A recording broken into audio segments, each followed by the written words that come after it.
बहुत समय पहले एक छोटे से नगर बेथलेहम में एक अद्भुत घटना घटी। उस रात आसमान में तारे कुछ अलग ही चमक रहे थे, मानो पूरी सृष्टि किसी महान आगमन की प्रतीक्षा कर रही हो। उसी पवित्र रात में जन्म हुआ जीसस क्राइस्ट का, जो संसार के उद्धारकर्ता कहलाए। उनकी माता का नाम मरियम था, जो बहुत ही पवित्र और नम्र स्त्री थी, और उनके पालनकर्ता पिता जोसेफ थे, जो एक साधारण बढ़ई थे। वे धनवान नहीं थे, लेकिन उनका हृदय विश्वास और प्रेम से भरा हुआ था। जब यीशु छोटे थे, तो उनका बचपन नाज़रेथ नामक नगर में बीता। वह एक साधारण सा गांव था, जहां यीशु ने सामान्य बच्चों की तरह जीवन बिताया। परंतु उनके भीतर कुछ असाधारण था। वे बचपन से ही बुद्धिमान, दयालु और परमेश्वर के प्रति समर्पित थे।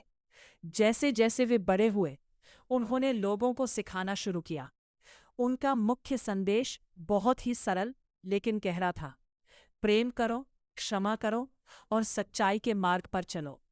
उन्होंने कहा, अपने पड़ोसी से वैसे ही प्रेम करो जैसे तुम स्वयं से करते हो। उन्होंने यह भी सिखाया कि अपने शत्रुओं से भी प्रेम करो, जो उस समय के लोगों के लिए बहुत कठिन बात थी।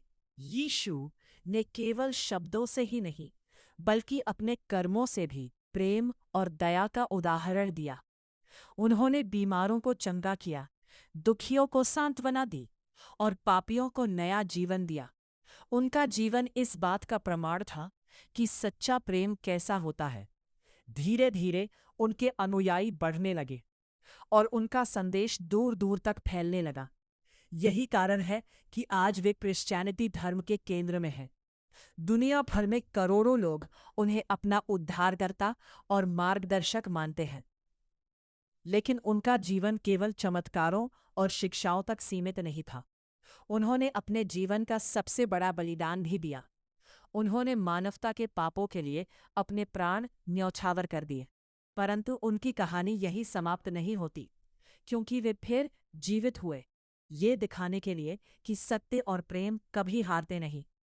आज के लिए संदेश: यीशु मसीह की कहानी हमें यह सिखाती है कि प्रेम सबसे बड़ी शक्ति है। क्षमा करने में ही सच्ची महानता है, और सच्चाई का मार्ग कठिन जरूर है, परंतु अंत में वही जीतता है। अगर हम उनके इन संदेशों को अपने जीवन में अपनाएं, तो हमारा जीवन भी शांति, प्रेम और आनंद से भर सकता है। प्रभु यीशु की महिमा हो, वह आपके जीवन के भी उद्धारकर्ता बने। इसके लिए मेरे पेज को फॉलो करें।